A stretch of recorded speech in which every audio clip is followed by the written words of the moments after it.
Good morning, everyone. Welcome, welcome. We're so glad you're dialing in for NASCA's Summer Thought Leadership Series. We're here at day 6. Thank you so much for those of you who have been with us for the past 3 weeks. We have had an exciting lineup of sessions and panels, and today is no different.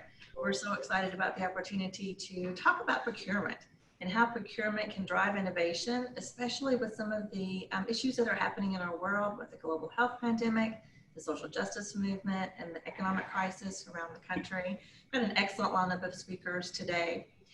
But as panelists, we're going to have them unmute themselves and speak to us here momentarily. But as attendees, make sure that you have an opportunity to get familiar with Zoom. We've been using Zoom meetings. Today we're using Zoom webinar, so the features are slightly different, but you will see a Q&A button at the bottom of your screen. Any questions that you've got for the panelists or for the NASCA team, make sure you drop that in there and have an opportunity to engage and interact with our panelists today. So we want to get started right away and have an opportunity to hear from this wonderful group that's going to be presenting to us. But first, let me turn it over to a member of our executive committee, Tawny Downing from Utah. She's Executive Director of the Department of Administrative Services. So Tawny, would you like to share some opening remarks with us? Sure, thank you. I'd like to welcome everyone this morning to NASCA's Summer Thought Leadership Series. Today, we're fortunate to hear from some of our great colleagues at NASPO about ways procurement can drive innovation. And I'm fortunate to have an awesome Chief Procurement Officer, Chris Hughes. I'm particularly grateful for the incredible innovation of Chris and his team during this COVID-19 pandemic to procure the PPE and follow the law amidst intense political and public pressure and scrutiny. I asked Chris his thoughts about the topic today, and he said, in the words of Albert Einstein, if you always do what you always did, you will always get what you always got. The first step in the process of implementing innovation is the realization and honest acceptance that you need it. Procurement, despite a wealth of evidence to the contrary, is still often viewed as simply an administrative purchasing function. However, a successful and innovative procurement function isn't just about saving money. Progressive CPOs are always on the lookout for new ways to deliver value, including creating innovative supplier relationships, creating new processes, communicating, and facing the reality of the modern supply chain. In fact, CPOs are in the best position to identify and pursue these opportunities for innovation and growth that other parts of the state may miss. I know that, like me, each of you state chief administrators feel immense gratitude for your chief procurement officers, and I look forward to hearing what our speakers have to tell us today. So I'm going to turn the floor over to Olivia from NASPO. Thank you, Tawny. Really appreciate being here this morning. We appreciate the partnership with NASCA over this last year. My name is Olivia Fry. I'm the Director of Membership and Partnerships for NASPO. And for those of you who are not familiar with our organization, we are the National Association of State Procurement Officials, and our members are the CPOs from all 50 states in the district and their staff in the Central Procurement Office.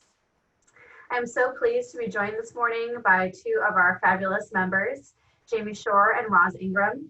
Jamie Shore is the Chief Procurement Officer for the state of Maine. She's a current NASPO board member and chair of the NASPO Eastern Regional Council. Roz Ingram is the Chief Procurement Officer for the state of Florida and the 2021 NASPO incoming president. Both of our CPOs here today are dealing with immense pressure and challenges with pandemic response and now the hurricanes up the East Coast. Roz has been in the Emergency Operations Center for many weeks now. I know she'll speak more about that in just a few minutes, but many challenges to overcome, but they're doing it so well and looking towards the future. So let's take a few moments just to give you all a little bit of background about the response that we've been doing for our members, the Chief Procurement Officers.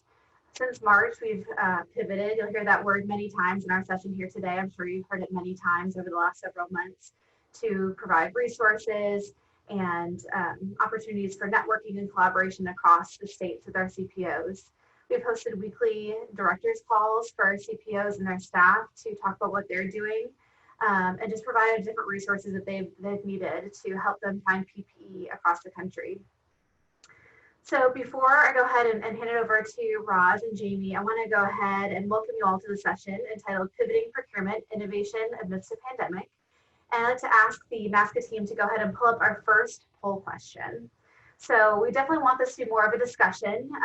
Roz and Jamie are fabulous, and they'll have great questions, I'm sure, for the audience and for each other. But how many times have you heard or used the word pivot since March? Go ahead and take a look at your screen here on Slido. I know for me, probably too many times to count.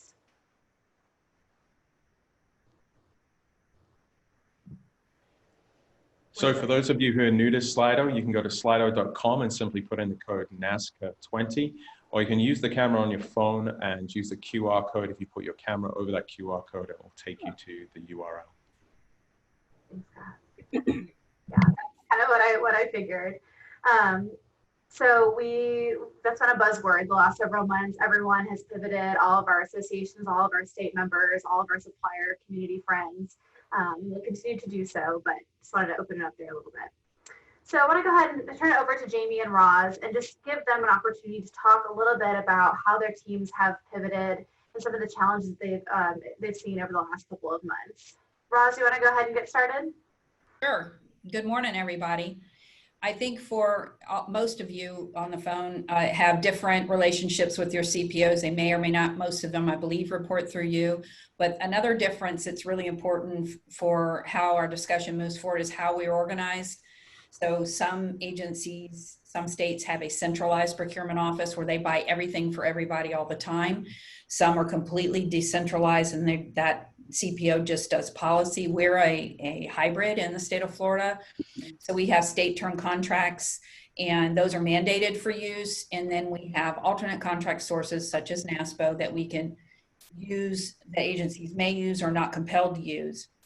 So having said that, so that's moving into this pandemic, that's how we were situated. And if something came up through an agency, they would look to us first. And if there was a lot of interest, we would do a procurement, and everybody's used to how that process moves forward. Well, when this occurred, as everyone on the phone knows, that didn't happen. So we already had the competition from foreign countries with PPE that had occurred prior to our organization here. And then in the state of Florida, and I'm not sure how many of the northern states were affected first, but certainly New York and New Jersey happened to hit their numbers coming in prior to us, and then we were later here. So as we were trying to get the things that we felt we needed urgently, there was no way to do that. I went to my state term contracts, and those people that you're all familiar with, Henry Schein and that MCAP for other reasons, and all of these vendors that we use were already tapped out. So what do you do? And not just now, you got people getting sick, and so the urgency is on a level I've never seen before. And in Florida, we see a lot of level 1 activations. We have quite a few hurricanes, over time. We had a little bit of drought for about 8 years, and as you know, the last few years have been pretty active. So we are used to urgency on a level where we have a solution. There was not a solution here. So as with other states, because I've talked to some of my peers, we started doing things that were not as normal to us. So we were reaching out, actually vendors were reaching out to us, some credible, some not credible, but at the time we didn't know which was which. So we were forced into, like other states, forced into trying to do a wire transfer or pay some up front. And I don't know how many of you have heard the story. Mine is not unique. I had $8 million worth of 95s ordered, and I was having somebody drive a check down for half the money to meet the ship in Miami. And before they could get there, the ship got there, sold it to somebody cash on the dock. So now we have that issue on top of everything else. So there was a lot of, and I won't use the pivot word, but this one time, Olivia, a lot of change that had to happen very quickly, and a lot of, as much as we could, put gates into place where we didn't have them because we weren't going down a road we normally went down. So we started trying to vet vendors based on those things that we could vet on. And we've been active since March 7th. We've been at level 1 activation for 158 days. I've been at the EOC since March 9th. And what we have done is we would try to vet where we could. I know there's outside vendors that we're trying to assist with that too. But the other thing we did, we hired inspectors. because we were having people try to sell us stuff that wasn't there. So there was, while you would think people would try to do the right thing because there's people's lives at stake, that didn't always happen. And I guess we're not as used to that in our industry. You know, we always have a certain segment of vendors that are not compliant, but not to the level where it would affect other people's health generally. So a lot of this was things that had to happen that we were uncomfortable with. And any emergency order that's signed by our governor, agencies automatically can suspend Chapter 287, which is our procurement law. So they are able to move forward to purchase in the best way possible whatever they need. So I've been over there the whole time, and we've been trying to do that as competitively as we can. But I would tell you that part right there, competing with everybody on the planet, you know, has been the most difficult. So then even if and NASPO has discussed this at length, trying to establish a contract, then how would that contract work? So would some states get things other states didn't get? I mean, we still have that competition that's inherent to this particular pandemic. So for that first 6 weeks, I would say we were really struggling. For the last couple of months, we've moved into a pretty standard way of doing things. We now have a daily check with each vendor. We don't have them saying it's going to be 8 weeks, 12 weeks anymore. The pipeline, like other people, the supply chain has opened up somewhat. We are trying to push any internals, anybody domestic to the United States, to get as much ramped up as they can so our dependency is less. I do deal more in my position in Florida, and I know this is not the same everywhere else, but I do have a very close relationship both with my chief here at Department of Management Services and with the governor's office through the Division of Emergency Management.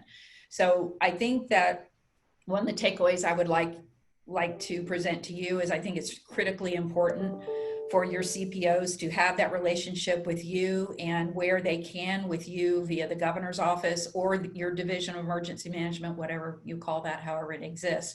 Because even if the final decision, and in my case, it wasn't mine, it's the division director for DEM, but he talks to me about it. So we look at those things together, and then he makes a decision. I think it helps not to knee jerk, and that's what kind of a lot of stuff when you're really worried about people, you know, you tend to make decisions very quickly. Not all of them are sound. So I think a lot of the lessons learned surround those kinds of things.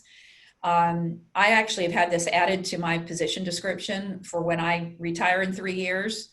The person that takes my position will be in their position description, they will be working at the EOC when we're activated. I've been doing it a lot over the last 5 years, and it doesn't help us to have, as you see from my background here in my picture, you know, every couple of weeks we have a threat of another hurricane. And so now we're doing non-congregate sheltering contracts, and we're trying to figure out how people who may or may not be sick are going to evacuate. So all of these things together provide for a very challenging time. The predictions are telling us we'll have a Cat 3 or higher, probably in September. And so we're trying to, you know, get ready for that. And that's sort of making it more difficult. And I know everybody on the East Coast and all the way over to Texas are probably looking at those same things, because we never know exactly where it's going to be. The other piece of this that I think you might have had in one of your other sessions, I'm not sure, is we're completely teleworking in my department, and it's been so successful that most of the division directors have decided to, while we'll have some people in the office maybe 1 day a week, we'll probably, when this is over, we're moving to a new model. I think people were so fearful, and then when pushed into it, we realize it's not as scary, and you can trust people and they do their work. And we found that to be very successful. I can still get my vendors vetted. I can still get all of my state term contracts done. But those are the things that in Florida that we went through. And I would tell you that first 6 to 8 weeks was really tough. And now we feel, I hate to say comfortable, because honestly, it feels like I'm Groundhog Day 164. It feels the same all the time, but we don't knee jerk anymore. And I think if anything, it's helped us realize that no matter what the challenge is, you can always sit down and have a thoughtful conversation, bring the people to the table, and move forward. Thanks. That's a really great overview of everything that's going on in Florida. And to Jamie and Roz both, I mean, on top of a pandemic, hurricane response, I just appreciate you all both so much for being here today. I do want to remind everyone, want to be a kind of a conversation. So as questions come up, please feel free to put those in the Q&A box, and I'll send those over to Roz and Jamie. But Jamie, you have a little bit of a different situation, similar to Roz and everything going on. Can you kind of tell us a little bit about Maine and what's going on, challenge-wise and opportunity-wise? Yeah, I think, as I'm going to focus a little bit more on the new normal. And so as Maine pivoted, if you will, there's number one for me, but as we pivoted this pandemic, I want to compare that to pre-pandemic, during pandemic, and then sort of our new normal. So pre-pandemic, right, let's think about toilet paper. It was all cupcakes and rainbows, right? We could go to the grocery store, we could buy 1-ply, 2-ply, we could even buy 3-ply. You could get the mega roll, the small roll, the printed version. Awesome, right? And then the pandemic hit, and overnight, the world was petrified because there's no toilet paper. Now, toilet paper is not a life-threatening good, but what Roz and I are purchasing every single day means that lives are saved. So for us to fail, that's not an option. So procurement had to innovate to make sure that we were saving lives so quickly. When the supply chain started to open up a little bit, mid-pandemic, I'll call it, the price is high. Maybe we could only buy 1-ply toilet paper. And in a house with all boys, 1-ply toilet paper is not an option for me. That's not okay. So I don't want to go pay their prices, and I want to be able to still acquire the good that I want. So let's fast forward a little bit, right? I'm thinking 2 months. I think Roz said 6 to 8 weeks was particularly challenging, and I would echo that point. I sat at my desk in my home, and I thought, wait, I need to go teach 4th grade today. I need to go teach preschool today. I need to work on a business plan for my own business. I need to buy N95s to save the lives of the people of the state of Maine. Oh, wait, I need to go take a nap because I have to go call a vendor in China at 2 a.m. and then be able to get up and work the next day. And I have this list going through my mind, and I just sighed, and I took a breath, and I said, is this the new normal, right? Is this what it's going to be like for procurement officials going forward? When do we stop reacting and start responding in a coherent, effective, efficient manner? Will we even know when it's time to do that? So I kind of dusted off my strategic plan in between my naps and conversations with manufacturers in China. And I thought, I need to pivot. There you go. There's number 2 or 3, Olivia. I need to innovate. And I happened to have an opportunity to chat with Dustin Lanier of Civic Initiatives, and we were working through a new normal design exercise. And Dustin previously shared this exercise with the NASCA community. So I want to just touch on 4 points that I was able to really see the light at the end of the tunnel after I worked through the strategic plan and where we were going. So number 1, I looked at my strategic plan and what was happening during the pandemic, and I identified what the barriers were to accomplishing this incredibly important life-saving work. The standard processes that Roz and I used for years before this, they weren't conducive to responding to this pandemic. RFPs were too long. Vendors were not responding.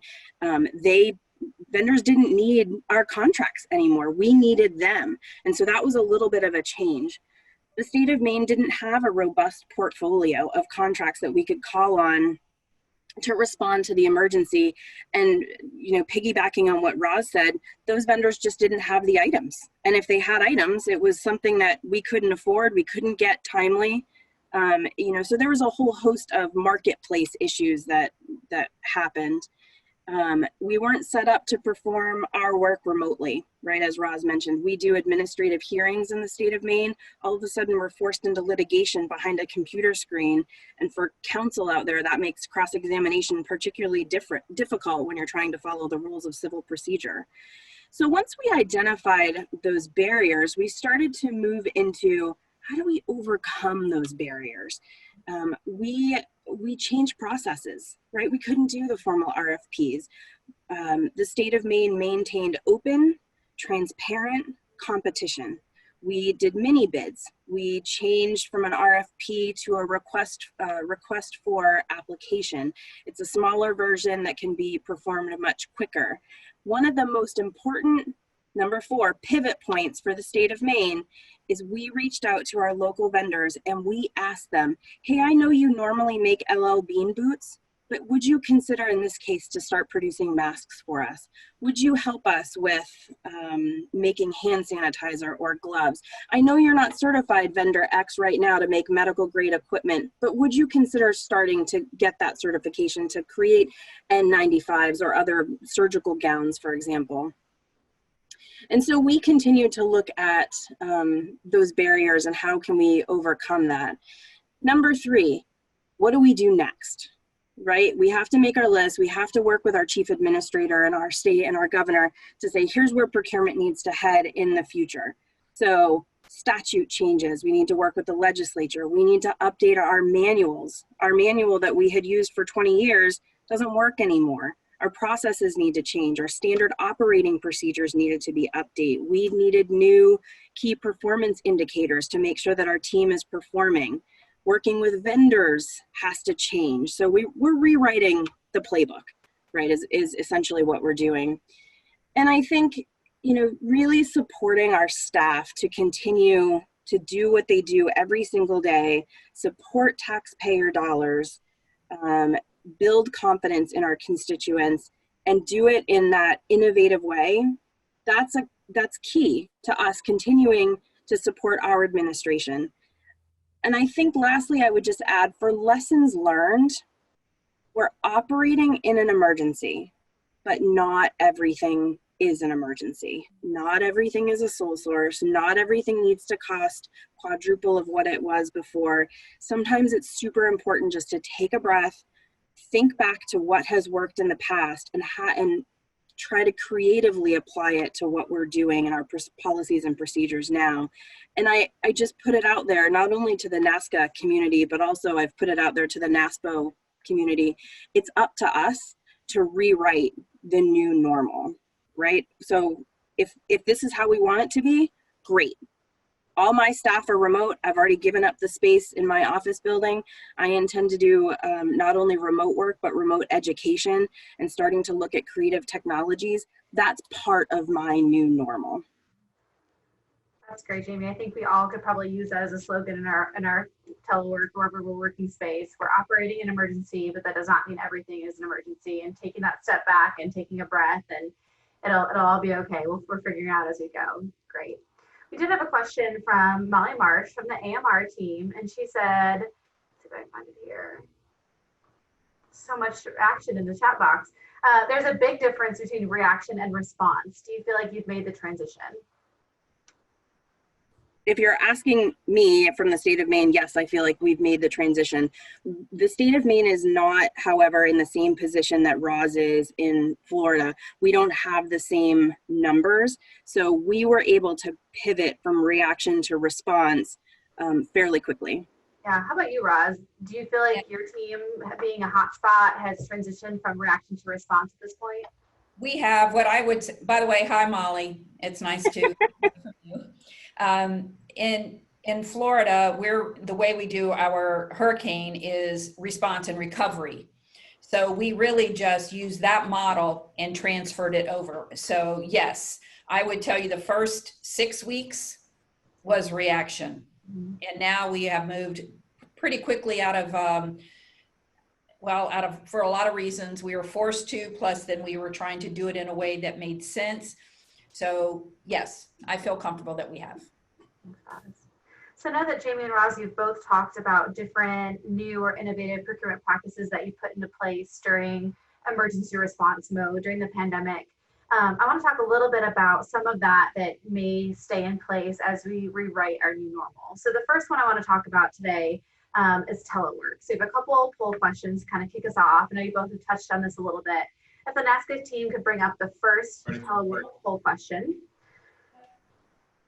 The question is, according to the National Research Data Group, which group is least productive working from home? And the answer may surprise you. Which generational group is least productive working at home or teleworking?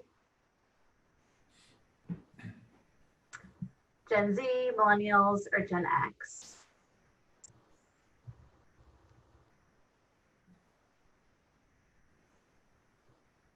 Our youngest workforce is kind of the consensus. Okay, so millennials.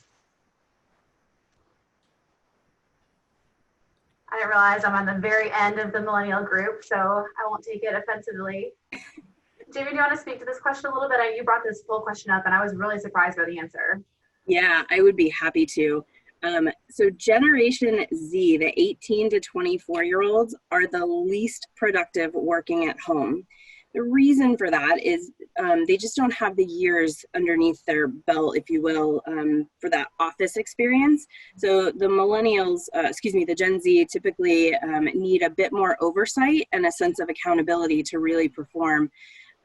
Gen Z misses social interaction, and they're most concerned with the impact on culture to be able to socially interact going forward as a result of this pandemic. Conversely, Gen X is the most productive at home. They're the most mature in the office setting. They have that independent drive to be able to work remotely. They don't mind staying at their home. I'm not a Gen X. I'm actually identified as a millennial, but I will say I love not having to sit through a drive-through and get a cup of coffee in the morning. I can just walk to my refrigerator and pull out my cold brew, and I'm good to go. I think it's fantastic. So the Gen Xers really are most concerned with the financial impact of the virus, the paycheck, supporting kids. It's really just an interesting dynamic if you think about the two groups, and as you start to frame the remote workforce, it's important to think about who is comprised of your office setting. Absolutely, absolutely. Olivia, Jamie, can I come in with a follow-up question? And I want to give you some reassurance, Olivia. We had a typo in the question. So the millennial is actually up to 39, not 20. Wait a minute. Appreciate that. Jamie, I still won't take offense to that though. Jamie Ross, how are you onboarding new talent? So when you go to this distributed workforce, let's say your governors say we need to ramp up procurement because we're in this emergency situation. There's no introduction to the coffee machine and the conference rooms and the walk around the office. Whatever generation people are, how are you bringing in sort of emergency support that are working remotely? Yeah, no face-to-face. And we're just, actually, I'm doing that right now, but before I go into that, I'm a little offended. I saw a comment put on there as well that the boomers are not on the list, because that would be me. So, and we work, actually, I would say we're probably in between because we probably don't move forward as fast with certain things. But yes, I'm a boomer, one of the few on the phone, I'm sure. Okay, so I am bringing somebody in right now. Monday is her first official day with me, and I'm lucky in this case in that I'm stealing her from the Division of Emergency Management. Wow. So I'm able to actually have her report over there for probably the first couple of days with me, and then I'll send her home, and she will do the training virtually. What that has made us change our policies and the way we deal with people is now they will have a lot more exchange on Teams or whatever process. Teams is usually what we use to be able to have that interaction, because if you don't have that, I don't care what generation you're in, you're going to feel like a robot. So we have already made a determination that for the first full week of service, besides all the documents and everything they have to do independently, that we will have the face-to-face at least 3 to 4 hours a day. And then sort of have that depending on where it can be. Like I can bring her in with me because she can mask up and be with me at the EOC. And then when she comes back over, the 1 day a week or whatever she does here. But yes, we are making changes. And Scott, I would just add to that. The first thing that we do is get their home address, and then we send them a roll of one-ply toilet paper. And we say, if you can survive this, then you can survive in procurement services and state government. Just one roll. I'm just kidding. No, a little. In all actuality, we spend a good bit of time with any new employee via Teams. It's not tremendously different, though. We really do encourage hands-on learning in the state of Maine. We do have more frequent interaction. So, we won't leave the employee for a day or two at a time, right? There's frequent check-ins morning and the afternoon. Questions, we encourage as many questions as possible. And we did hire somebody right before the pandemic hit. She had been on board for 3 days. She was still learning, where the bathrooms are and the coffee maker is, but she figured out very quickly that by dialing in for 10 minutes every morning with her team to enjoy a morning cup of coffee, if you will, and have that conversation, not only was she able to learn about procurement procedures that she needed every day, she built relationships with her team and trust. Those are the critical components to be able to effectively onboard somebody, is build the trust and build the relationship. The procurement policies and procedures and statute, that stuff's easier to learn than building trust. Yeah. Great. Great question, Scott. Can you have the NASCA team pull up the next poll question? Just out of curiosity, I think I know where this is going, but are you currently teleworking our attendees here today? And as we get that question going, I will add that here at NASPO, there was a staff member on our team that we hired, and her first day was the day that we started working remotely. So I texted her on a Sunday night and I said, I know your first day is tomorrow. Can you meet me at 7 a.m.? I'll give you your stuff and then get out of here, go home. So I know for me, I was stressed out being a supervisor, worried that is she having a miserable experience? Our culture at our workplace is so important, and it's difficult to do that. So I was pinging some of my colleagues, hey, have you reached out? Will you please reach out? Say hello, make her feel welcome. So I think that is so key, Roz and Jamie, having that face-to-face, even if it's via a virtual platform like Teams or Zoom or whatever you use in your office. Overwhelmingly, yes, teleworking. NASCA, can you all bring up the next poll question? If you are currently teleworking, those of you who said you are, does your office have plans to go back in 2020? I've heard kind of all across the board here. Yeah, kind of what I expected. Great.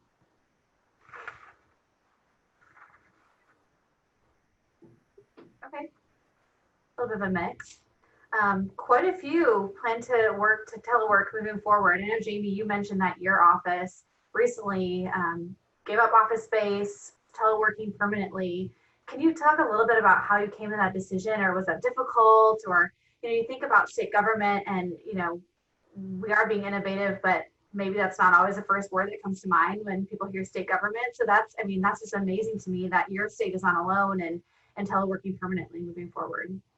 Yeah, so at the peak of the pandemic in the state, we hit about 86% of our workforce was working remotely. As a result of that, we've tracked the miles that we've saved, carbon emissions that have been saved. And so we intend somewhere between 40 and 45% of the state workforce will remain remote. My staff, as far as I'm aware, were the first ones in the state of Maine government to say, we ain't coming back, guys. So I was really proud of that. The reason I made the decision so quickly is I have an aging workforce. I only have about 2 people that are of the younger generation. Well, I'll say really millennials. Everybody else is baby boomers and above. So over half of my staff is ready to retire in the next 24 months. With an aging population, they are more at risk. Many of them care for their elderly parents. And I had a number of staff reach out and just say, we're scared to come back to work. And I wanted to honor those desires and those wishes to stay remote. I have offered each division or team underneath me has 1 day in the office dedicated to them. So we kept a total of 5 or 6 spaces. They can come in and work, they can meet in a safe distance. And then 1 day a month I've dedicated for the team to try to get together. And whether we stand outside and have hot coffee in the middle of January in a blizzard, or whether we, go to the beach and enjoy the view in the summertime, those are critical pieces to building the remote workforce long term. That's a huge testament to your leadership, Jamie, that you listen to your staff and you're concerned about them, and already having the concern about having to hire droves of staff in the next 24 months, man. Whew. Yep. Roz, how about you? I know that you're teleworking, but you've been in the EOC for, gosh, how many days? 156 days, you said? 164, but Who's counting, right? but I myself am not teleworking because I am not, they won't let me. But everybody else in my division, I have my deputy director comes in about 3 days a week, and I have about, out of 60 people, I have about maybe 5 that will just come in once a week to kind of check in, kind of thing. I really we would have done this before now. My secretary really wanted to do it, but we got such pushback from a couple of groups, and the one I pulled kicking and screaming was legal. Yeah. Because of the document signatures and the reviews and that thing. They love their paper folders. So I see the challenges there are probably universal, where you have a group that just don't want to let go of that tangible thing. And finally, when they were forced into it, they realized it was fine. You know, everything's fine. We put them in OneDrives. We got them situated in folders that can't be accessed unless you have code. You know, we have all kinds of, they have their little spiel at the bottom. This is confidential product. So we don't, the fear, I think, that was inherent just sort of dissipated. Yeah. I see us never going back 100%. I'm with Jamie as far as the full workforce, how that will affect me specifically with my division. I still think I'll probably be 70-30 at the end of the day, probably have 70% teleworking and still 30%, depending on the day. Like I may let, some people have asked, I want to come in 1 day a week. Okay. So if I have 6 cubicles, I put people in 4 of the 6 and leave the 2 in the middle open, whatever that looks like. Some people like that interaction. And if it's safe, I want them to be able to have it. So we have the indoor mask policy, not wearing it because I'm by myself, just to be clear, so I don't get in trouble. I'm in a room by myself, but at some point that will be lifted, but people will still have a nice, healthy restraint on how they move forward, because we don't know what length of time we're dealing with, but it's been very successful here. Yeah. Talk about innovation. I won't put the state on the spot. It's neither one of Roz or Jamie's states, but there was one of our central procurement offices early on in March who reached out to us and said, our staff don't have laptops. Our staff has desktops. We have an overwhelming majority of our staff who don't have home internet access. Yep. What do we do? So they pivoted again so quickly, purchased laptops, and they're set up working remotely. It is incredible how quickly, when forced to do it, it can be done. So I'm so impressed. We have a question from Nancy Zilke. What challenges did your organizations have to ensure your employees and other state employees had VPN access and laptop printers that had proper profile security access? For us, we did not do printers because we are going digital. So we didn't do that, but we did put the outlay for the VPN. We also had to get a couple of, maybe more than a couple of computers, but that had to do with different types of access they had. But to me, the amount, once we get there and we reduce our footprint, to Jamie's point, there's so many different ways you reduce your footprint. I mean, it's a life balance footprint. It's a eco footprint. I mean, it touches everything. Yeah. So I think that's sort of the way we're looking at it. How about you, Jamie, ensuring your staff and then other state employees the VPN access? Well, so that is one of our challenges here in the state of Maine, as rural and as big as we are. We're very fortunate that most of our staff work in the capital area, which is Augusta. We do have a couple staff that live 20 to 30 minutes outside the state capital in the middle of the woods on the side of a mountain. And, you know, internet access is challenging at best. We have a broadband issue in our state, as many other states are facing. So I think we're down to about 2 staff that they can access, but it's not always consistent internet. So I would say I wouldn't encourage them to sign on to a Zoom presentation like this in their home. They would need to go in the office. And we've made accommodations for staff that if you have challenges, if you don't have internet access, can you borrow it from somebody else? Can you have it installed? Can we help you look at the financial ramifications of that. Can we mitigate some of that? We did not buy printers for folks going home. We're paperless, right? You don't need it. You don't need to sign a contract. Use DocuSign or Adobe Sign. Think about e-signatures. Things are much faster through Microsoft OneDrive and sharing documents in that manner rather than trying to mail a document home. And I guess the one other point that I would make about being remote and making sure that folks have what they need, oftentimes in the state we have quote unquote snow days, right? So if it's snowing too hard, if it's a blizzard or whatever, we can't get there. The state would shut down for a day, allow the transportation crews to clear the roads, and then we'd go in the next day.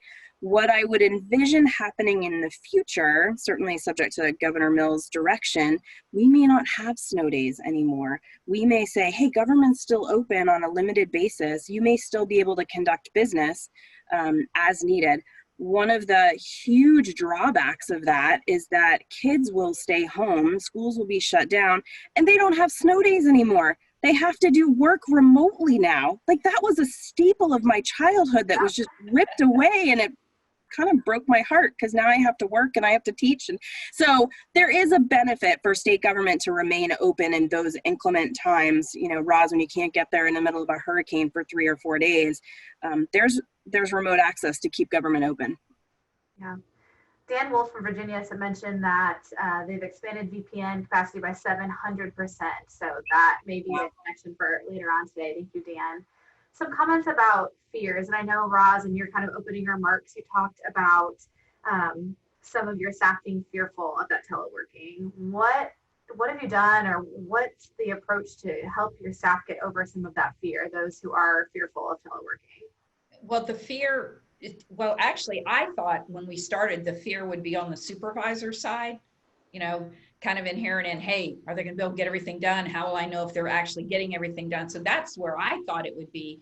But in fact, it was about 50-50. Some of the initial communications we got back were, well, we don't know if we're not going to do this right, if we're going to get in trouble. And it was just really almost out of the box fear. So I think it's because it was so new to them. So we really had to have quite a few discussions. And I had to pull the reins on a couple of supervisors who were over supervising. Like, they were fearful, this particular new supervisor. So I'll give her, you know, she was new. So she, you know how you get a new supervisor, they try really hard, you know, and they want to make sure. And she was overzealous. She was doing Microsoft Teams calls like every hour and a half to check in. And that employee called me at home and said, do we have And I said, no, but I understood it. I understood it at the beginning because they're trying to establish the parameters. And the way we work, and you know, what's so funny, Jamie brought it up, it doesn't really matter. If the work gets done and everybody has a healthy attitude about their work, then do we really care where they do it? Mm-hmm.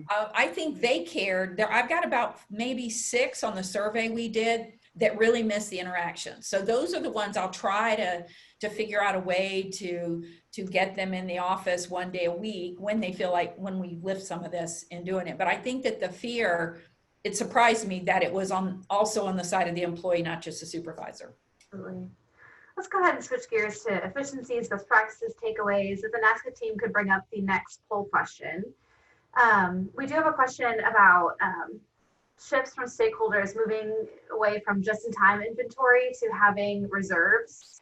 Is that affecting decision-making for you, Roz and Jamie, and budgeting? How is that changing as we get that poll question pulled up? You want to go first? You want me to go first? Roz, I think that's all loaded for you.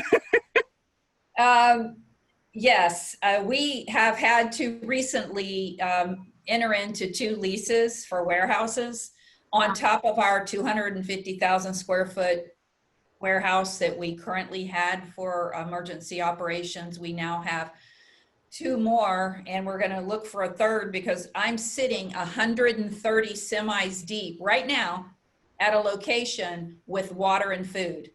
Because not only am I I have hospital beds that we didn't use, so we're holding those. I've got vents that we didn't use, I'm holding those, masks, gowns, that's in a location. But then I've got all this stuff for the hurricane, you know, because we know it's coming, you know. So we're having that issue of trying to load up where we can. So we're not doing, on hurricane stuff, we never did just in time. To be fair, we never did. Florida has been hit too many times. So we always have about 80 to 100 trucks from June 1st to November, so that we're just ready, and we usually offload those into our warehouse and then use them as needed. Now we have the MREs, water, plus we have our COVID response, and then we have a warehouse we're trying to mix them together, because in some cases we're going to have COVID stuff going along with food. I mean, we were feeding kids, because with school being out, and I'm sure Jamie had this too, 70% of the kids were getting their breakfast and lunches in certain counties that we have. So we had to pivot to that so that we were able to have those kids be fed. Yeah. Yeah, and I would just add, I think ours, state of Maine, very similar to what Roz explained, only on a smaller level. We don't, for state government specifically, we don't have a central warehouse, right, for supplies. We did away with a central warehouse several years ago. We stood up a warehouse in 2.5 weeks, and that was from finding a lease to filling it with PPE. So we were at a critical time, and that warehouse supplied all of our Department of Education 278 schools, and we are now distributing the PPE so that schools can reopen. We have got one school opening in 2 days. So really just such an important piece. We do have, we work with our MEMA group, Maine Emergency Management Association, and the Center for Disease Control to maintain some level of stockpile in response to blizzards and hurricanes, water, that kind of stuff. With freezing temperatures in the winter, we have to be super careful that our warehouse is up to temperature and that kind of thing. Our agriculture department has a new lease where they've signed to stockpile some food throughout coronavirus. And making sure that in the event we get an ice storm or any other storms over the winter, we will be able to accommodate feeding children and the elderly as needed. Wow. So what other practices that you've employed during the pandemic can you see becoming, normal practice moving forward? I don't imagine suspending procurement law will continue, but maybe, these policy updates, implementing these KPIs, what other practices do you think will continue? I think that the shorter, Jamie's explanation of what they're doing right now, that's not a regular RFP, that's a shorter procurement cycle. I feel like some of that may stick if we're able to utilize the T's and C's and be able to reduce some of the structure there. I know the vendors have been asking for it forever. Yeah. To try to make it less punitive, in their opinion, on them. I have mixed emotions about where that line is, because I still think we have to protect our state's interests. So I do believe that we need to move away from the highly repetitive, structured model to a simplistic look. And if that means doing it like Maine does it and having this almost like a pre-qual, but with the competition factor, and then you got your dollars in there, that may be what it looks like. I think every state in the union right now is looking at different things that we're going to do, because if it's not this, we're going to have something else, and if this was our eye-waking moment, then maybe this is where our innovation we've been trying to do for years. Hate to use the A word, but we are trying to look really heavily at Agile in Florida and try to figure out how, I know, Jamie, it's a mess. I'm trying to figure it out too, but how we're able over time, it's not a 1-year fix. It's probably going to be a 3 to 5, because you've got statute and rule and everything else. But some of those things can address these very cumbersome processes. So I think if it's taught us anything, it's that we have to be able to be more flexible and quicker. Yeah. Yeah, I would just add to that, people want what they want, and they want it now, and they don't want to wait for it. And that's one of the reasons why procurement and the procurement processes have been seen as an impediment for so long, and transaction focused, right? The administrative process, it's taking that connotation of procurement as the gatekeeper to moving to agile in Roz's case, or efficiently, quicker, faster decisions. So I think that's probably the number one takeaway best practice that will come from this, is more innovative, quicker, competitive bidding that's still effective. It still builds confidence in our constituents. But I think the other piece that's so critical to take away and maintain is collaboration and inviting procurement to the conversation. So often we see those conversations happen around us as procurement officers, and then we, you know, maybe we're sent an email, hey, we need to buy such and such, we need a lot of it, can you help? Well, of course we can't help because we don't know the specifications, we don't know the why behind it. And as part of this pandemic, procurement has been a linchpin in being able to assist administrations and governors with responding to the pandemic. And the sea change for me was having a seat at the table so that I could understand what is it that the governor needs? What is it that my administration needs so that I can help coordinate my staff to get it in the fastest, efficient way possible. So I truly hope that collaboration and communication and having procurement as a key linchpin stays as a best practice. Well, Jamie, that's a perfect segue to our final poll question. I want to talk a little bit about the relationships that we've been building. The last poll question is, has the pandemic increased the frequency of communication between your CPO and the chief administrator or the governor, or that group as a trio? Curious about that. My guess would be yes. Relationships, internal, external relationships have been so critical over the last several months. I know that we entered into some relationships on the NASPO, the association level, with other organizations early on in 2020 with high hopes for collaboration and exciting projects. And, you know, we were so grateful that those relationships were in place and we really needed them. And maybe we didn't get to do the fun, exciting things we wanted to do this year, but they were so critical, 100%, overwhelmingly, yes, increased communication between that group of folks. You know, we've been in contact with National Governors Association, sharing resources. The FBI has reached out to us, talking about risk mitigation factors for avoiding fraudulent actors, as they call them, bad actors, and selling PPE. These relationships that we either created before the pandemic or have created because of necessity of the pandemic have been so critical. So Roz and Jamie, can you talk a little bit about those key partnerships, those key relationships in your states, and what's been most useful for you? Well, for me, go ahead. Yeah, so I'll just touch quickly. Frequency and communication are the two words that I took out of that slide, Olivia. Communication is not stopping by somebody's cubicle anymore, going to have a cup of coffee with them, right? How do you communicate now? It's Microsoft Teams, it's email, it's Zoom, it's instant messages, it's phone calls, it's calls through the computer, it's text messages. At 10 o'clock at night. Yep. Right. You can't run from communication. So it's inherent that the increase in frequency is going to happen. I would just add to that, the method of communication has changed. Yeah. I get text messages now from my administration throughout the day. It's not, hey, let's shoot Jamie an email and wait an hour for an answer. It's, I want an answer right now. So Roz, please go ahead. Well, for Florida, I feel very blessed. I have a very good open dialogue with my chief administrator, and I deal with the governor's office all the time.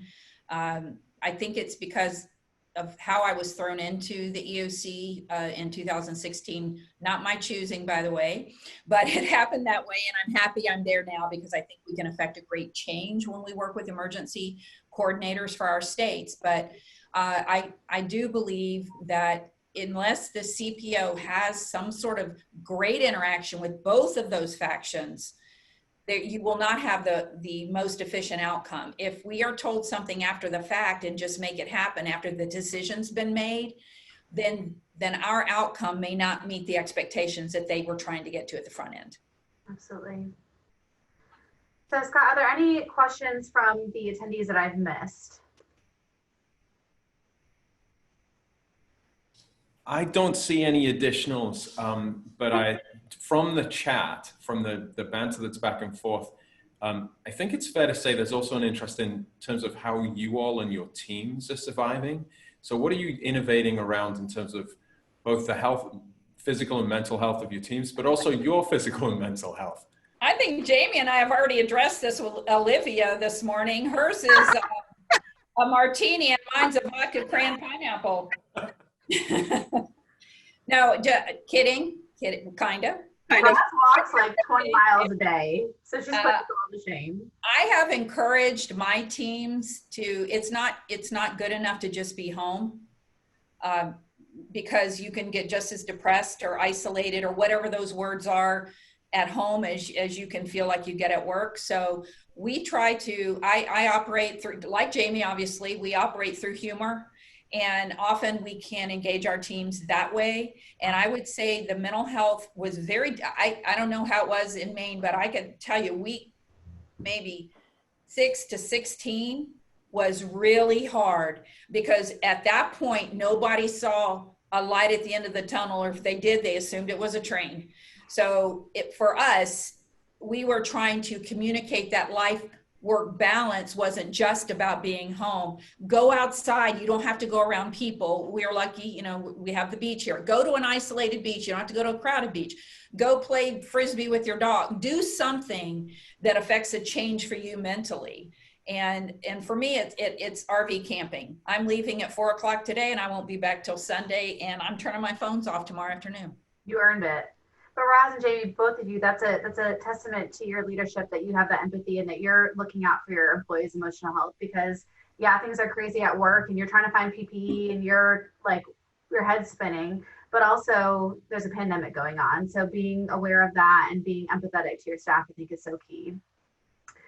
We have a question from Dustin Lanier. How do you see PPE being contracted for going forward? Is it still phone calls overseas, or will it pivot to more structure at some point? For us, it's already pivoted. Now, see, you made me do that. I would have done that. It has already gone to a structure internally, domestically. We are not specifically reaching out overseas anymore, and we haven't for some time. Actually, we've been using folks domestically to reach out and do those things for us. Credible sources, we finally whittled down to the group that we feel comfortable with. Yeah. I do feel like, Dustin, that this is going to be something that's ongoing as we still build our domestic supply. I don't think we're anywhere near the diminishing return point there. I think there's other companies that are going to still move to production in different areas that we just haven't heard from yet. I think that's coming. I mean, the LO being an example. Hanes underwear is another great example. If you guys haven't done that in Maine, we've got underwear masks all over the state of Florida. And they're what? Them tidy whities, Roz. They are awesome. And if you get a tie-dye kit, you can tie-dye them and wear them. And I mean, you got to use your imagination, right? You don't want to look like everybody else in a mask. So I think that if this has taught us anything other than what we've already talked about, is that we cannot count on everybody else on the planet to fix our problems. So hopefully that continues to grow domestically so that we're able to address this without the issues we had from overseas. And I would just add to Roz's comments, the state of Maine is looking a little bit more ahead to a broader, deeper emergency contract portfolio, one that not only accounts for a blizzard running through or an ice storm, pandemics. Like, we're trying to really rack our brain for the worst of the worst. Maybe it's Godzilla, climbing up Mount Katahdin or something. What are the things that are really going to go wrong that we need to account for? Cybersecurity attack, right? We're putting a contract portfolio together to how to deal with cybersecurity. If somebody needs to buy something and I'm working remotely and all of my computers, my 6 cell phones, my iPad goes out and I can't reach anybody, how am I effective? And that's a pretty heavy question to have to answer. Yeah. Yes, I agree. There is a comment from Tanya Downing in Utah. CPOs are definitely superheroes this year, and chief administrators need to make sure that they know how much they're appreciated. So thank you, Tanya. We'll definitely share that with the rest of our members. It means a lot coming from you. So we have just a few minutes left before we wrap up. Fabulous conversation, fabulous questions. The last question I have for you both, Roz and Jamie, looking forward to 2021. I know as a millennial, I've seen lots of memes talking about how 2020 needs to be over and canceled. It is the worst year ever. We're all looking forward to the future, to a brighter future. Are you optimistic? What are your thoughts looking forward to next year? I am. I'm optimistic. I think that we have to be optimistic because what is the alternative? Do we just want to fall into the deep abyss? Plus, I think you've seen so much resiliency. I mean, you guys have seen some of this stuff on TV where this guy goes and collects all the stuff to feed all these kids, and you have some great stories out there, and human nature is going to rise up. Now we have the other stories too, but I think that in our positions as CPOs and in your positions as chief administrators, we've got to look up because we've got to get our teams, all of our teams, whether it's the CPOs and their teams or your larger teams, because if we don't do that, then how can they? So yes, I'm very optimistic. Thanks, Ross. But you, Jamie? Yeah, 2021, it's going to be great, right? Chief procurement officers need to work very closely with our chief administrators to battle the budget constraints that now many of us will be facing across the nation. And I go back to my earlier comment, it's up to us to write the story of the new normal. So 2021 will be what we make of it. I think, for me personally, I'm so excited for 2021 to use up all the one-ply toilet paper that's in my house. That's not And when it's gone, I'm going to do the happy toilet paper dance. Are there any final questions for Jamie or Roz here today before we wrap up? Scott, did I miss anything? So I want to pick up on Jamie's point about, predicting what's coming next. And I think cyber is a great example of the nature of the pandemic has a very similar nature to what a cyber attack would look like if it were successful. But in that realm, obviously we went from a passion for just-in-time and inventory management. What are your stakeholders saying about reserves? Roz, you talked about the trailers that were packed full of equipment, but on a longer term basis, do you see the philosophy about procurement shifting in the future as a result of this event? Yes, I think that once we're through this piece of uncertainty and how we're looking at it right now, yes, I do believe that we'll be closer again to just in time. We're not going to have these warehouses full. I do believe we'll always have a little bit of reserve because we don't want to have to do this again, but not to the levels we're doing it right now. And the cyber piece is huge. Jamie, man, it's huge down here too. We just stood up a new technology agency again. Well, it's actually a division within our agency, and one of their main goals is cybersecurity. And I'm concerned about that because it's already hit several cities in the state of Florida. And Scott, I think for us, our goal is to build the trust and the vendor relationship so that we don't have to maintain massive quantities of piles of PPE. We can rely on our vendors and the solid contracts that we've put in place so that they can assist us in responding. I don't expect that to change in the future. I don't think we'll have massive warehouses full of anything. I think it'll be more just in time.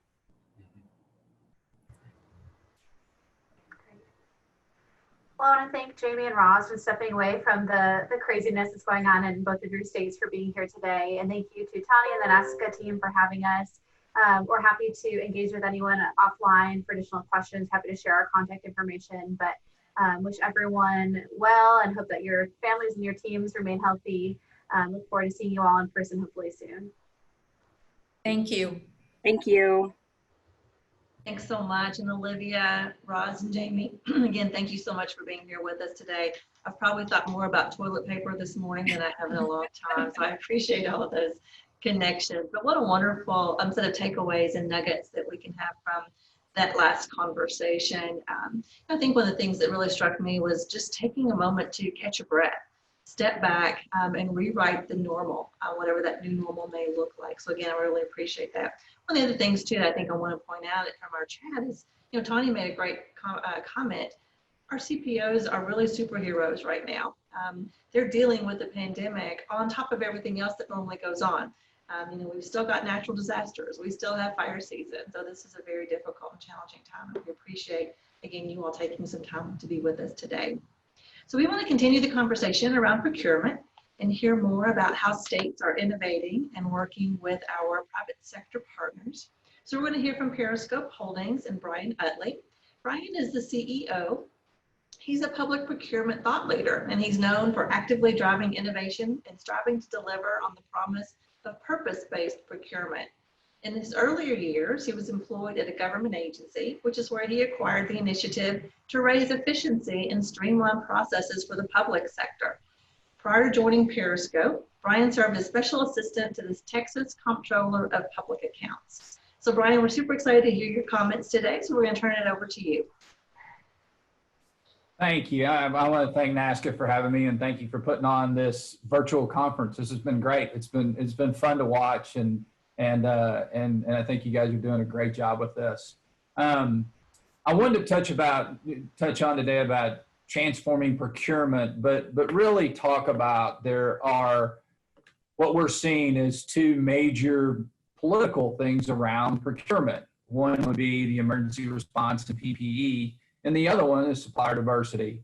So wanted to share a little bit about our experience of what's going on in this, crazy time. We service over 1,000 government entities, 8 states doing procurement transformation.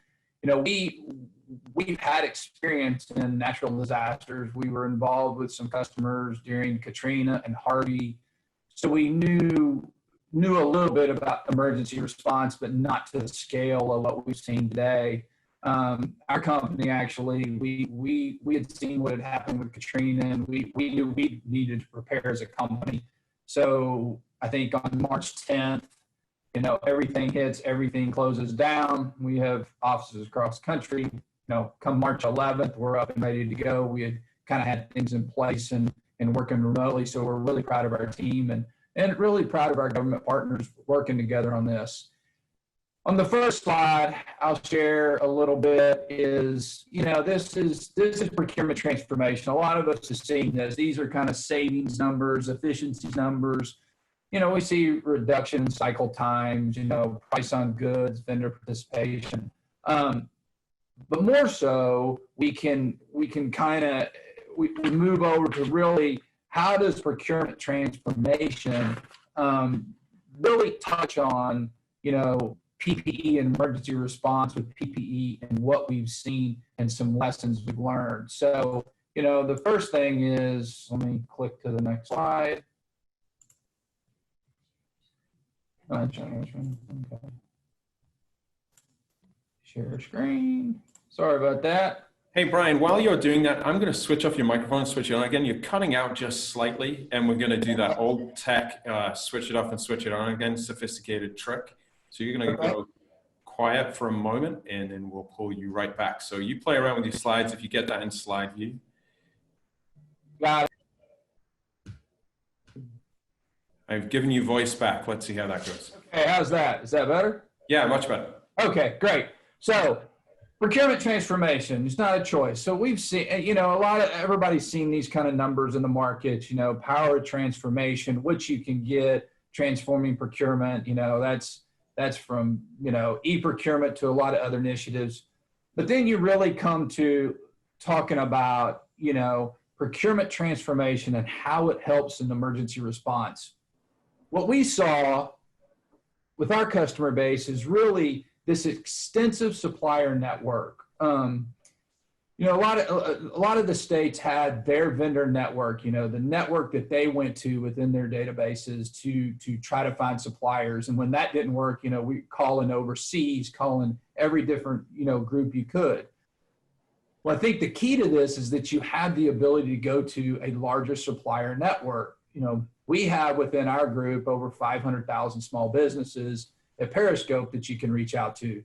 And there's other vendors in the market that have that too. So it's really key that you need that supplier network that you can reach out to that's an expansion of what you currently have today. We also found that comparison shopping and purchasing was huge. You needed a one-stop shop place to kind of, go shop for these goods. How do you see them? How do you get to them? A consumer shopping environment. But it's also, it kind of has the rules and regulations around government shopping. So you could still have your rules and regs, but you can comparison shop. You could look, you could have, access to this supplier network. The other thing we found was cooperative agnostic. So what I mean by that is we saw in a lot of instances with our government entities that we saw vendors that were on, U.S. Communities, Value Point. We saw vendors that were on, state contracts. We saw vendors that were on GSA. And so a way to access all those different possibilities of cooperatives in one environment to shop, find, see, compare. And so when you roll a large supplier network, a shopping experience, and being about, hey, where's the quickest way to get to the purchase I can get there in this emergency environment. Just jumping over to, I hit the slide again. So just to talk a little bit, Scott, about, what we saw and what we did. We saw emergency e-bidding, which was huge. So the ability for a government to go out in a state and have an emergency e-bidding solution. I think there were a lot of, groups in the market that were doing this, but we were doing it, giving it away free, where you could post a bid, big supplier network, and get responses. And then in turn, you flipped over to the emergency marketplace, and after those are awarded, you can populate this marketplace. We did as a company, I think we did over, about 10 to 20 different RFIs that went out, populated a marketplace. We stood it up with PPE. We gave free access to it. We vetted vendors, which was a big deal. And then we allowed purchasing through it, or we just allowed for, states and local entities just to shop and find. It was a really difficult time. So Scott, I want to make sure you're asking questions and, Brian, I just want to contextualize this. So this was at the time where those of us who were outside of the procurement space, just regular human beings and citizens and residents, are sort of seeing headlines in the news of National Guard units being sent out to protect imports. And this is all against this environment of trying to provide fluidity in the marketplace. Is that correct? Yeah, I mean, it was, we sat there and we said, what can we do as a partner with government to really help find solutions? And we said, hey, we have this massive vendor network. And vendors at the time were, not just, supplying what they had, but we were starting to see some vendors retrofit their manufacturing facilities. So as we'd send out these RFIs, you would have, all of a sudden a vendor in New Jersey has retrofitted their factory and they're doing gowns now, or they're doing face masks now. And so it was a great way to basically get out there and find vendors. And so that was one of the tools that we used to help our customer base. So the parallel here almost feels like it's the Federal Reserve providing liquidity solutions during a crisis. You're trying to put as much supply into the marketplace as possible so that your government partners can have access to it. Is that a fair appreciation? That's fair. That's fair. But I mean, there were also, our government partners were, the mass quantities they needed, they were having to find alternative solutions that were larger scale and maybe having to deal with overseas. But this was a way to get some scale quickly.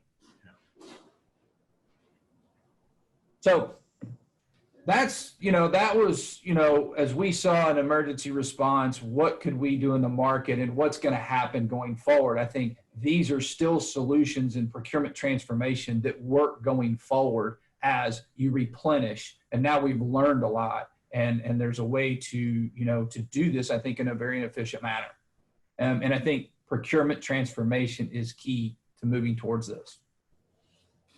Then stepping off into really supplier diversity, we're really starting to hear that move to the forefront. I know PPE is big, but supplier diversity is becoming an extremely hot topic right now.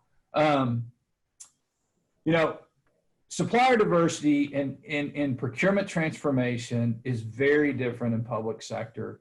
Public sector is not like private sector. Public sector is you have to have fair and open competition, but you also have, every jurisdiction has their different rules and regulations around this.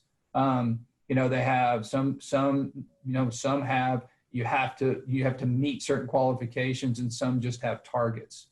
So when you're thinking procurement transformation, you need to think about solutions that understand this, that understand that they're data-driven solutions. They can configure based on the jurisdiction they're serving or the state they're serving, but they also have to be able to take it from the time a vendor registers in a system to the time they answer a bid to the time they do a contract, all the way through payment. there's a piece of this that is actually totally designed by public sector, and that is subcontractor processing.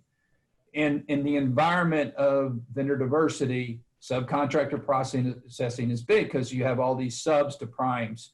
And how do you confirm that they actually got payment? So you need solutions in the market that actually can confirm that payment back to that vendor that was part of a contract that is a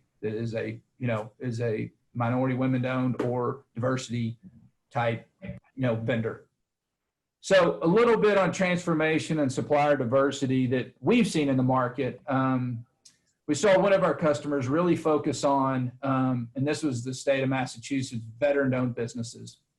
And they're actually able to see a 587% uptick when they implemented the solution, and they really concentrated on veteran-owned businesses. And that is true transformation and supplier diversity. In Philadelphia, there was a 300% increase in supplier responses, and that was small business responses. We've seen in really, across the enterprise, we've seen a 10x, more minority women-owned suppliers respond with true transformation. And there's been a 60% increase in local underutilized suppliers that have gotten to participate. So in this kind of environment, you really need, with the supplier diversity programs that are happening out there, you need solutions that have a marketplace that can focus on supplier diversity. You have a large vendor database that brings out supplier diversity, but you also need ePro partners that understand there's various integrations to help promote this. You may be, you may have to integrate to a revenue system because that's where it's being tracked, or you may have to integrate to a DOT system because that's where it's being tracked and certified. So you have to understand that each environment's kind of different, and that you need solutions that can actually, help drive that supplier diversity. Ryan, can I ask you a couple of questions about this? So if I'm the governor of a state, and I say this as a foreign national with no right to vote, but let's imagine like Schwarzenegger, I become the governor of California, but just with a British accent rather than an Austrian one. This is a situation where we're plowing funds into, let's use PPE as an example, but I as a governor want to know that the money is actually making it to veteran-owned businesses, that the money is making it to minority and women-owned businesses, that it's not stuck with a prime somewhere. That's the point that you're making here. Yeah, and you also need to have solutions that bring those vendors to the top, that you can configure your e-procurement or your marketplace system that brings those kind of vendors to the top of the equation. I mean, you can still compare price, but it gives them an equal footing on how to compete in that environment, if that makes sense. And is this also adding a supply security lens to supply and diversity as well, in the sense of, I think if 50 states are with the same prime vendor for any particular piece of equipment or material, the more, even if you are having to pay a little bit more, having more locally diverse suppliers actually gives you a degree of supply security. Is that fair to say as well? I think so. I mean, I think supplier security also comes about of having more than one supplier that can supply, right? But it also has that, we've always been a big believer, I have, in that the small business is key to your state, right? They're local, so you want to help, channel your tax dollars there, and you want a solution that actually can help you not only, search, find, buy, but also promote. So say you're doing, an acquisition in a given commodity or service class, and you're not getting any participation by those local vendors.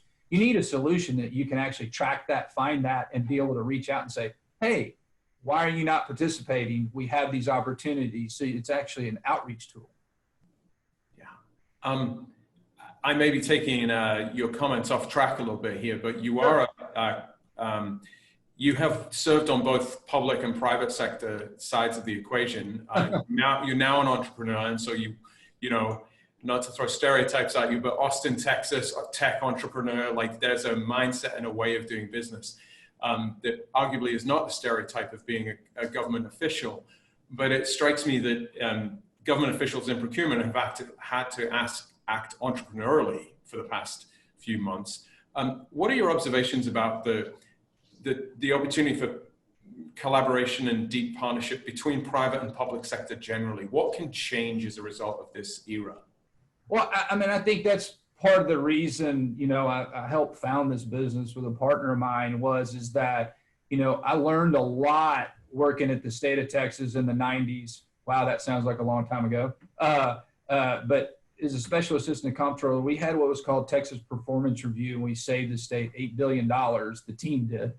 And I learned a lot internally working for a state of how you can affect change, right? So we started this business exactly for that reason, to build public-private partnerships on change. And that's why we talk more transformation than we do kind of e-procurement, because that's what it is. It's a procurement transformation. So I think there's huge opportunities in this partnership, and we saw it during the PPE crisis. We tried to step in the best we could and help, and there were a lot of other vendors that did. You know, I mean, I got to tell you, there were some e-bidding solutions in the market that they were giving their solution away for free.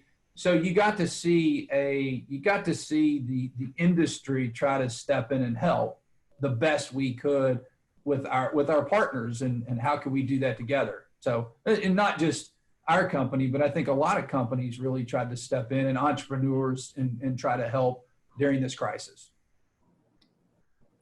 I might note, given that you've played sort of both sides of the fence, so to speak, do you have any guidance for the public sector audience here right now for how to defend against opportunism from the private sector? So there's always this tension around partnership and fair balance and putting lines. Having, again, worked both sides, how do you find that balance? So finding the balance is, I mean, I think you have to look at, you know, we saw a lot of opportunists, right? And we had them actually trying to come through our marketplace. And I think it's the vetting, right? You have to do solid vetting. You have to understand, you know, who's been successful, how they've been successful. So I think that's key, is you got to make sure when you're going to do business, there's vetting. But I heard a little bit of talk about agile process on the last presentation, which I thought was interesting, because, you know, what we've pitched a lot about is more of an agile procurement process, which allows, you know, a state to really get to know the vendors, get to understand the vendors, and get to understand the business proposition. When you sit in an RFP environment, it's very closed, and there's not a lot of give and take, and you really don't get to understand each other. If you work through more of an agile process, which is what our company has become, is more agile, you really get to understand the vendor, and the vendor gets to understand the problem, and you get to work in an iterative process on how to acquire. And I think always getting to know who you're working with is key to success, right? Because you got to know at the end of the day, do you trust each other, you know, as partners? And I think in an RFP, it's just such a closed environment. Does that make sense? Yeah, it makes absolute sense. Brian, in the last minute or so that we have, do you have any sort of closing comments or recommendations? That Jamie Shaw of the state of Maine made the comment earlier that we're in an emergency, but not every situation is an emergency or a crisis. Do you have any final guidance for our audience who are grappling with what is a priority and what isn't? I think priority right now is from an emergency procurement standpoint is I think you have to stockpile a little bit. You have to get stuff in place, because I think there's going to be a bigger wave.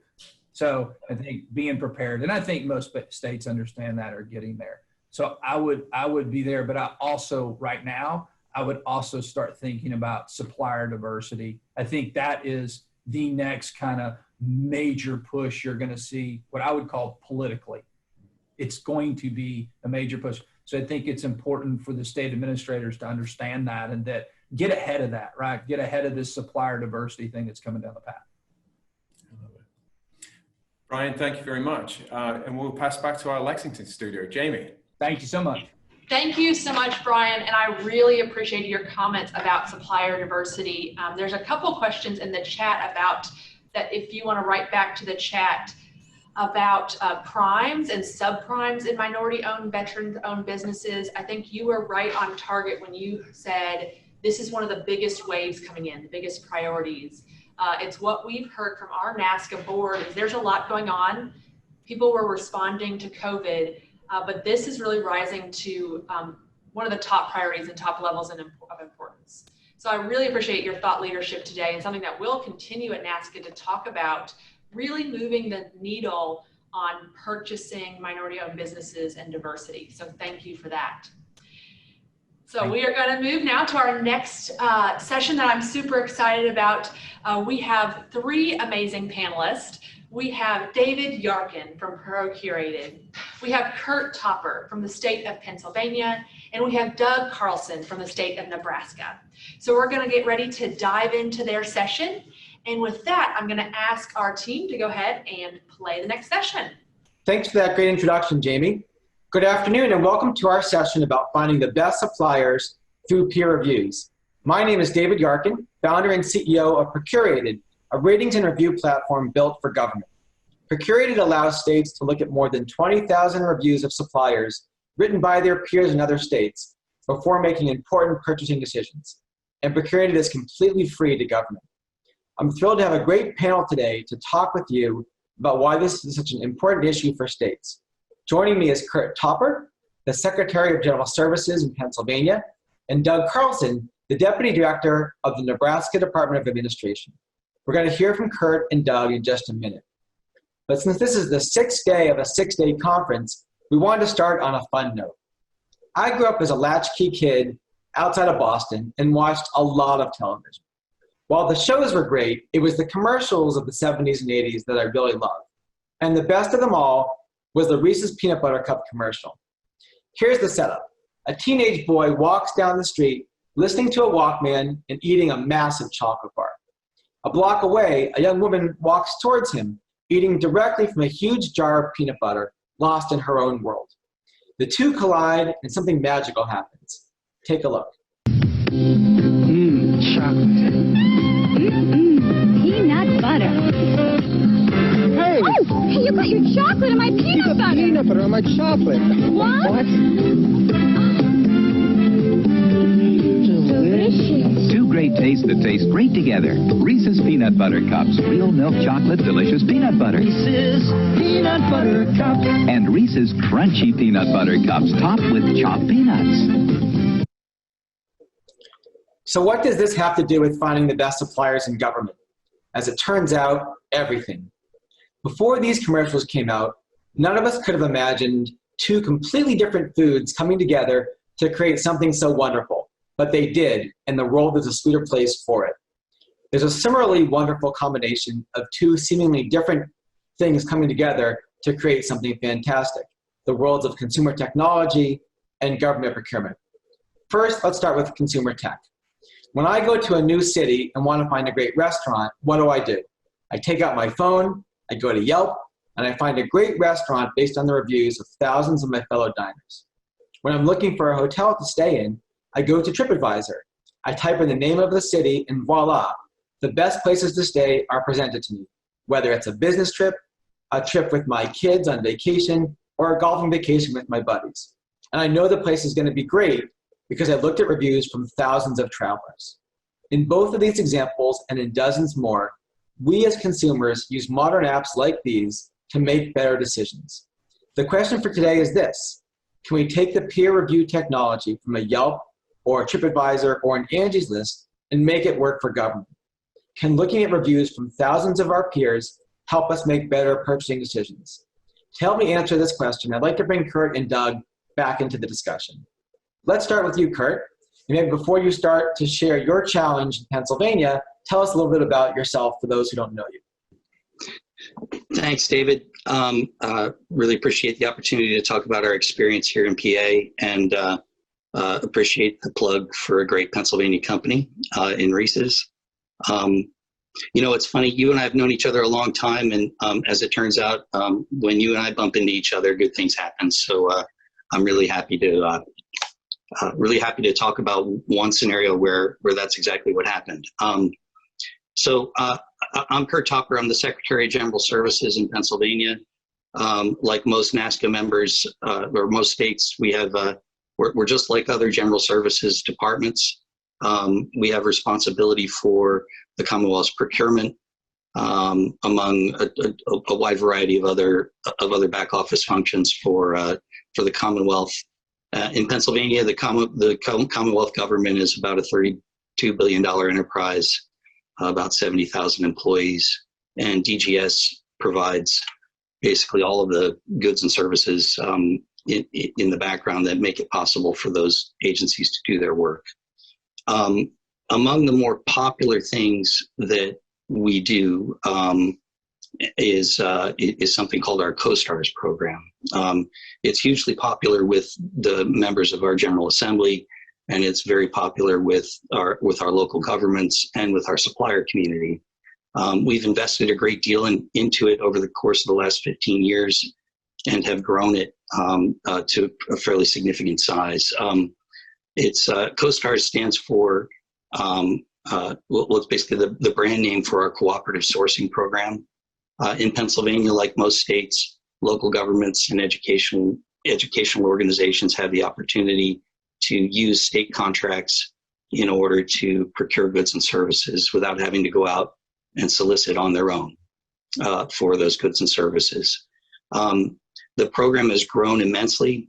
There are currently 8,600 or so, actually probably 9,000 by now, registered users. Those are buyers who use the contracts, about 2,400 suppliers, and annual volume in this network of contracts and transactions is about $1 billion a year in Pennsylvania.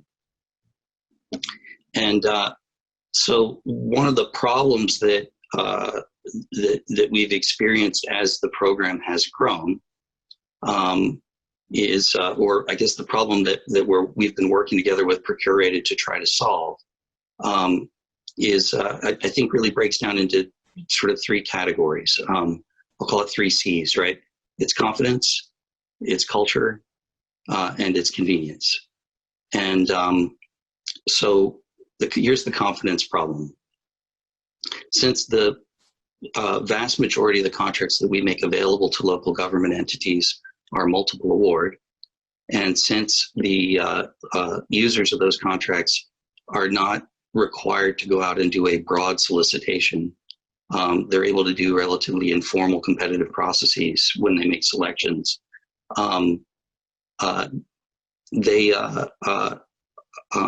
don't also always have the benefit of having run through a very formal competitive process in order to ensure that the suppliers they're choosing are the right ones.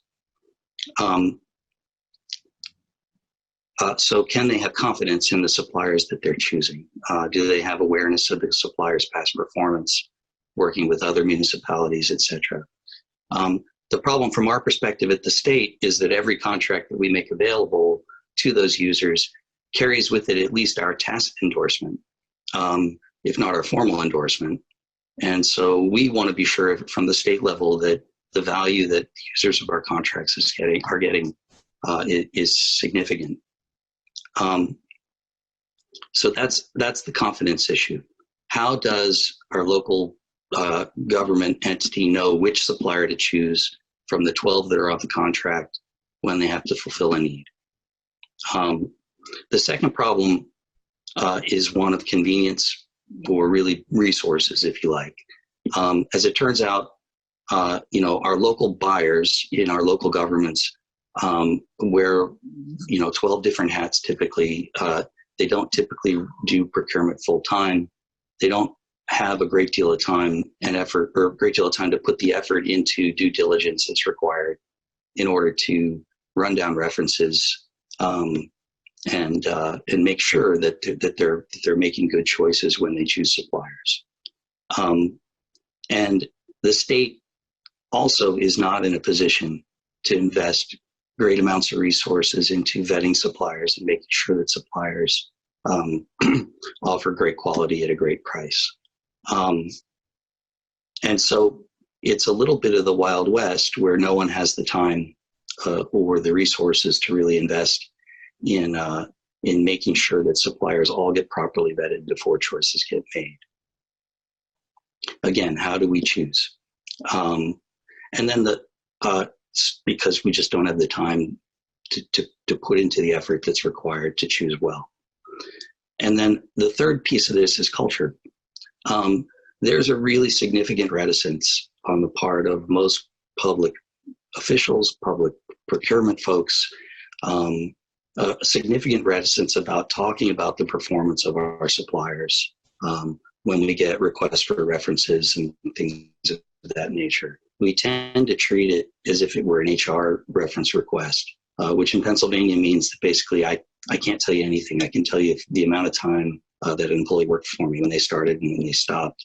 But because there's such fear of potential litigation, and we're so risk averse, we tend not to be responsive to reference requests when they come formally. So we were experiencing all of those problems, and they were all working to varying degrees to sort of undermine some of the confidence that folks had in our CoStars program. And as it turns out, bumping into David as he was pulling together this new idea was really helpful for us, because it helped us think about how we could leverage this kind of social media technology in order to solve those problems. And we've been working real hard here over the course of the last year or two to try to build a program that makes it convenient and easy and culturally acceptable for public procurement folks to interact together, to share their experiences about their suppliers, and effectively solve this problem on their own without a great deal of investment on the part of the state. And it's starting to get off the ground, and we're really pleased with the results thus far. It's one piece of a big problem having to do with supplier development and supplier performance management, and I'm thrilled that we've got it off the ground. Very good, Kurt. Thanks very much, and we'll hear more. We'll hear more from Kurt in a minute. Let's turn over to Doug. About halfway across the country, I think a lot of the same challenges, Doug, that Kurt was facing and his team was facing in Pennsylvania, but also some different ones. So love to hear you talk about some of the challenges you're facing and how a technology like this can be a part of the solution. Yeah, thanks, David. Hey, good afternoon, everyone. I'm Doug Carlson. I'm the Chief Procurement Officer for the great state of Nebraska. Prior to COVID, I got to buy some really fun and unique things. I got to buy buffalo once, procure buffalo on behalf of Nebraska. I went home that night and told my wife that I'm a buffalo baron now. She didn't seem to agree with me. But now that COVID's going on, obviously we're focusing on that. But, when I think about things that aren't COVID related, one of the big things that I think about is contract management. And there's really 5 pieces to contract management. Obviously, controlling the cost of the contract is important. Meeting the objectives of the contract. Is it doing what it's supposed to be doing? Driving towards customer service. The agencies, the political subdivisions, all of those things. Is it meeting their intent? Part of that is mitigating risks. Are we making sure that we're getting value and not putting ourselves at risk there? And then vendor management. And this all falls under what we call in the state of Nebraska is lowest responsible bidder. And I'm going to guess that every state has some sort of either statute, policy, or maybe even a best practice of lowest responsible bidder. And there's 6 functions with that we need to focus on. First one, the vendor. Do they have the ability, the capacity, the skill set to perform the actual contract? The second piece to that is, do they have the integrity, the character, reputation, judgment, experience, all of those things? And how do we better measure that and understand that? The third one is, can they perform on time? And that's an important piece, because as you add delays, it gets more expensive, which we obviously want to avoid. The fourth one is the quality of work that they're doing. and can they actually perform to the highest level of standards that our taxpayers are expecting of our vendors? And then the fifth one is, are we ensuring that they have always complied with laws, regulations, all of those things? And then the sixth one is the life cycle costs. And I think some people may be sometimes surprised when I talk about the cost of the contract when we're actually going to award a bid to somebody. That number 6 is the cost. And all those other things are, I would submit to you, more important, certainly just as important as the cost. So, vendor management is a key function of that. So we started this about a year ago, really ramping up our vendor management program because, we do a lot of cooperative contracts, a lot of political subdivisions in our state utilize us because, as Kurt talked about, they may not have the robust procurement professionals that we have. So, we want to ensure that we're doing good things. So we are leveraging Procurated. And there's really 2 reasons for that. The first one is data. We need to find a way that we can measure performance in a very meaningful, easy way. It's 2020, folks. We should act like it. And the second one is, are we getting that data in real time? So we always know the latest and greatest about the performance of that vendor. Governor Ricketts, the governor of the great state of Nebraska, has said more than once that we want to run state more like a business. And there's no business out there that's going to do business with a vendor that they're not measuring somehow. Me personally, in my own personal life, I have not bought a single thing without going to, whether it's Yelp or Amazon, all of those places, to see how the company that I'm buying from, see how they're performing. And we should do the same thing in state government. And that's what Procurated is going to be able to do for us. So we're definitely excited about our vendor management program and leveraging this technology for on behalf of the citizens that I get the opportunity to serve. Back to you, David. Very good. And it's interesting, hearing very similar themes coming out from both Nebraska and from Pennsylvania. I want to take one quick deep dive into a topic that sort of triggered us to create this in the first place, which is really around vendor references. And so, Kurt, you talked before about the reticence of folks to even take a reference call because of fear that they may get pushback based on what they say.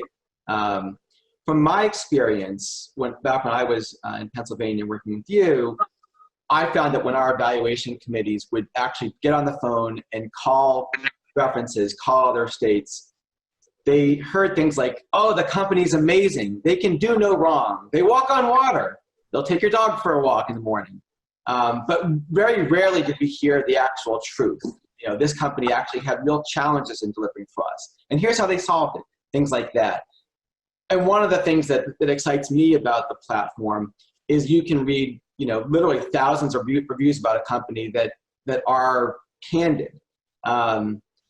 But I left government, a decade and a half ago, and I'm curious to ask both of you, is that still a challenge? Do you still feel like when you get someone on the phone to do a reference call, do they say the supplier's fantastic, or are you getting more candid feedback? Do you want me to go first? Sure. Yeah. Yeah, it's still an issue. I mean, the real challenge there, David, is that during the formal public procurement process, it's the vendor who gets to choose the references that they're going to make available for us to call. So they're not going to tell us, they're not going to offer up vendors or former customers who've been disappointed. Yeah. So you need some alternate means of understanding what their larger performances look like with other customers, and I think that's why platforms like this have been so successful in the commercial world as well. Yeah. How about you, Doug? Are you seeing the same thing? Yeah, so, this has been an interesting experience. I've been doing this position. I've been in this position for about a year and a half. And so I've heard a couple times of anecdotal evidence of, agencies that select a vendor and they don't quite, anecdotal, they said, well, we knew this vendor was going to be bad. And now, sure enough, we're having issues with said vendor. And there was just no way to prevent them from getting the award because no one was doing vendor management prior to this. So this possibility that, now we're going to be able to actually measure their performance in a very meaningful way. It's very public. We can all see the same information. That's going to make just the biggest difference. So we don't have to do business with bad actors anymore. And, conversely, now people, if we have vendors that are doing fantastic things, that should be measured as well. So maybe, we want to do business with the very best people, very best organizations, and having a vendor management program is going to allow us to do that. So we're definitely excited about that. Yeah, and I think what we'll see in both these states and other states that adopt it is you really do have a left-hand and a right-hand problem in a lot of states where one department may have had a horrible experience with a supplier. Another supplier comes back, 6 months, a year later and hires that same company without knowing about that bad experience. And hopefully a tool like this helps share that information and helps avoid challenges. Or as you said, Doug, helps find great suppliers and reuse them over and over again. Yeah, Please, Kurt, go ahead. Oh, I was going to say, I think it's part of the puzzle. Public procurement and public contracting has historically been sort of arm's length, transactional, and information poor. And what we need to evolve into is a system where our contracting, allows for effective communication and supplier development in the same way that our commercial counterparts do routinely. I think tools like this are part of a solution to that, because what we need is, especially for strategic relationships, we need relationships to be closer. We need to have free flow of information. And we need things to evolve more, at least for many of the categories. We need things to evolve more into more partnership kinds of models than transactional models. Yeah, I think that's a great point, Kurt. Again, going back to low responsible vendor management, it all falls under contract management, which is I would assume is a goal of every procurement department across the state agencies across the country. So, we have a responsibility here in Nebraska. You certainly have a responsibility to make sure that we get this right. And Procurated for me is just one tool to do that. So we're going to measure their performance, good or bad. So I can look every citizen in the eye and say, hey, I'm spending your money in a very responsible way with people, with organizations that are going to do the right thing on behalf of the citizens. I think that's a great note to wrap up on. I think this discussion has really shown a light on how critically important it is to be able to understand the actual past performance of suppliers that you're selecting and the actual performance of your current suppliers that you're trying to manage. And we all know, and Doug and Kurt said this, that technology alone can't solve, big challenges in government. But as a fan of government operations and innovation in government operations, and a fan of technology, I'm really optimistic. And I believe that we can take a page from the playbook of a Yelp or a TripAdvisor and use the power of thousands of government employees and their candid reviews to help us make better decisions. And I'm excited to see what happens in Pennsylvania and Nebraska in the coming years, and really appreciate Kurt and Doug joining us, not only in this journey, but joining us today and sharing their thoughts. So thanks very much, and I look forward to seeing the rest of the conference. Fantastic. Thank you so much. It's great to hear from Pennsylvania, Nebraska, and Procurated, and really interesting to hear the different strategies happening in Pennsylvania and Nebraska. So we really appreciate you all being with us today. I'm curious of our attendees, how many of you all have procured a buffalo? That one caught me when we heard from Doug sharing that from Nebraska. We definitely want to just have some shout outs and some thank yous before we wrap up for today, not only to our attendees for being with us. Again, we're on day 6 and wrapping up with another session this afternoon, but we also want to thank our working group for bringing their thought leadership to this entire series that we've brought to you from NASCA. So you can see on our screen here some of our state and corporate members that have been with us, helped us guide and shape the series that you all have been a part of. We also could not make this possible without our partners from our corporate council. You can see here Accenture and NeoGov are our contributing partners for this series. Evalua and McKinsey Company as our thought leader partners. Amazon Business and JLL as our connecting partners. Our Fast Talk partners for the series, Deloitte, Guidehouse, LinkedIn, Procurated, and Periscope Holdings. Our event partners, Alvarez and Marcel, Benefit Focus, Civic Initiatives, KPMG and Workday. Our webinar partner, Kronos. And then most definitely our media partners as well, Governing and Route 50. So just a huge shout out and thank you for all of your generous support, allowing us for this to happen today, along with the entire series. Please know that we have one more session to wrap up our Summer Thought Leadership Series this afternoon at 2 p.m. So we do hope that you take a moment, grab a quick lunch, come back and join us for State Operations, Navigating the Next Normal. Really exciting afternoon. I'm hearing another conversation around procurement, this time from a city and state perspective, along with our private sector perspective as well, and then going into an armchair chat with our sister associations and hearing from them what's happening across the country. So we do hope that you'll come back with us at 2 o'clock this afternoon.